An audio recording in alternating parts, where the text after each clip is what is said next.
Hey, what's going on? You know who it is. You know what it is. All right, you guys. People just amaze me on what they want to have selective outrage about and what they want to just out of nowhere decide that they want to have an issue with. This is what you call selective outrage. And at the end of the day, this is why I do what I do.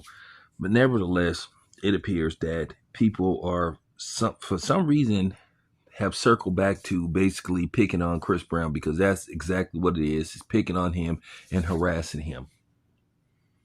Now, in case you guys don't know, Chris Brown is slated to perform in South Africa at a venue that holds up to 100,000 people. Now, this is based off the research I did.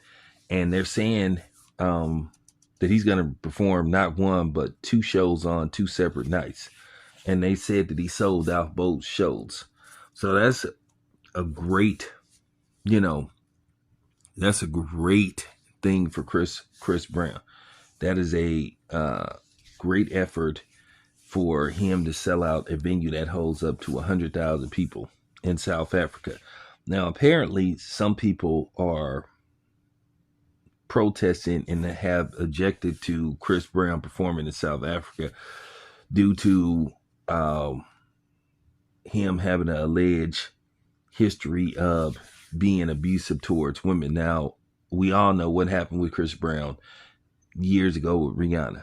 But since then, Chris Brown has moved on. Rihanna has moved on.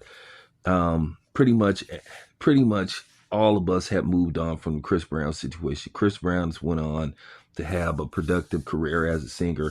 He's had numerous hit records, since the Rihanna thing. Chris Brown was only 19 at the time. Now, here's the thing. Chris Brown apologized several times. He completed the task that was asked of him by the court system. He paid his debt to society. And for South Africa to sit up there all of a sudden trying to stand on a fake moral compass towards Chris Brown is mind-boggling. But here's the thing. Eminem performed there in 2014. And we know Eminem has a history of, violent lyrics towards women. This is a dude that made several songs on how he wanted to, delete the mother of his child, how he couldn't stand his mother. So now all of a sudden they don't want Chris Brown there. And see, this is why I do what I do. A lot of people don't like to have these conversations. They don't call this unbalanced, this unbalanced outrage. And we all know why that is. Now, if you're going to have this type of outrage and you don't want Chris Brown there, well, you should have did that, but you let Eminem's white ass come there. And yeah, I know somebody going to say, oh, here we go again. Somebody bringing up the race car. You damn right I'm bringing up the so-called race car. You damn right I'm talking identity politics. You damn right I'm making this about color. Because somebody got to say it. See, I'm not one of these dudes that just dismiss and don't call out the obvious. See, I'm not one of these dudes that's worried about building up a fake fan base and subscriber base based off the fact that I want to ignore the obvious. Because I want to have these conversations where I don't want to point out the obvious. No, I'm pointing out the obvious. If you let Eminem perform there, then Chris Brown should be able to perform there. People kill me how they pick and choose all of a sudden what they want to be outraged about. That stuff with Rihanna happened like in 2008, 2009. It was a while ago. It was like 15 years ago. Once again, Rihanna has moved on from it. Chris Brown has moved on. He has paid his debt to society. He complied with the courts. He did what the court asked him to. He's moved on since then. Chris Brown has made several albums and several hit records have came about since the incident with Rihanna. If Rihanna can move on from it and other people can move on, we as an American black culture have moving on. We have forgave Chris Brown for what happened with Rihanna, even though Rihanna admitted that she hit Chris Brown first, but nobody seems to care about that. So like I said, if y'all let Eminem's white ass perform, then Chris Brown should be able to perform. But then this is what I'm saying. People love to find a way to try to attack and shame and harass black men.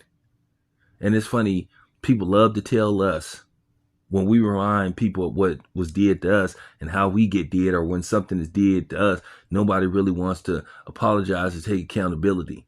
They love to tell us, oh, we're sensitive, we're emotional, we need to move on from this, and this is, people need to quit with the victimhood. They love to say, oh, here we go, victimhood. Well, here y'all go again with fake victimhood. It didn't happen in the States. It didn't happen to y'all. That was between Chris Rock and Rihanna. Once again, Chris Rock and Rihanna have had several encounters. You know, just basically, they're in the entertainment business. They're both singers, so they're going to run into each other at events. They've shaken hands, they've hugged and moved on, they've taken pictures together. So why all of a sudden you want to bring this up now? People are just so fake. And I'm just sick of it. This just has to be said. It's just nerve-wracking. Leave Chris Brown alone. He's paid his debt to society. Like I said before, it's amazing when we remind, you know, the mayonnaise nation of what they've done to us. Not just one isolated incident of what they've done to us over a 400-year period. Then all of a sudden they get quiet. Or all of a sudden, hey, you know, that was a long time ago. They love to tell us and dismiss things that's done to us.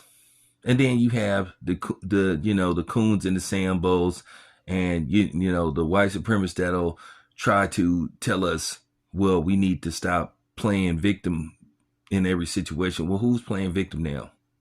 This got to stop. It's just ridiculous. Let Chris Brown perform in peace. Obviously, the 100,000 tickets that he sold says that people don't give a shit about it, and that they moved on from it. So why all this fake outrage? Why the attempt to interfere with Chris Brown's bottom line? Like I said before, you didn't stand on your mortal compass when Eminem came there. This man, they made songs about black women, calling them stupid. This man made all kind of racial songs. This man made all kind of songs about harming and violence towards women, towards his mother. But now all of a sudden you care. Have that same energy.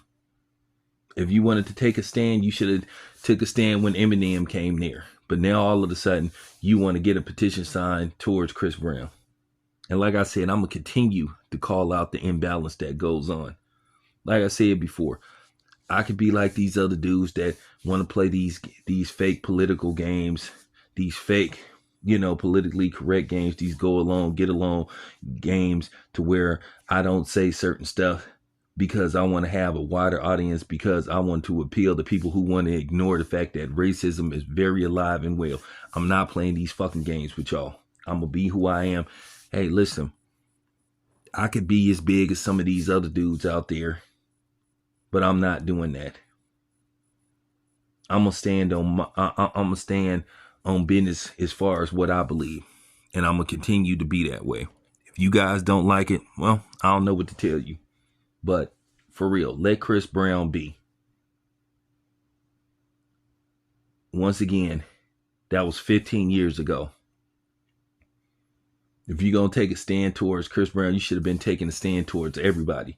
So like I said before, Eminem, the perfect example to bring up and remind you guys of having fake moral standards. So shut up. Let Chris Brown come there and perform. It's not like he's taking up a residency there. He's going to do his shows and then he's going to go back. And once again, he sold out both shows. 2 shows, and this venue is supposed to hold like up to 100,000 people. That's big. Anyway, it's your boy Town. I'm out.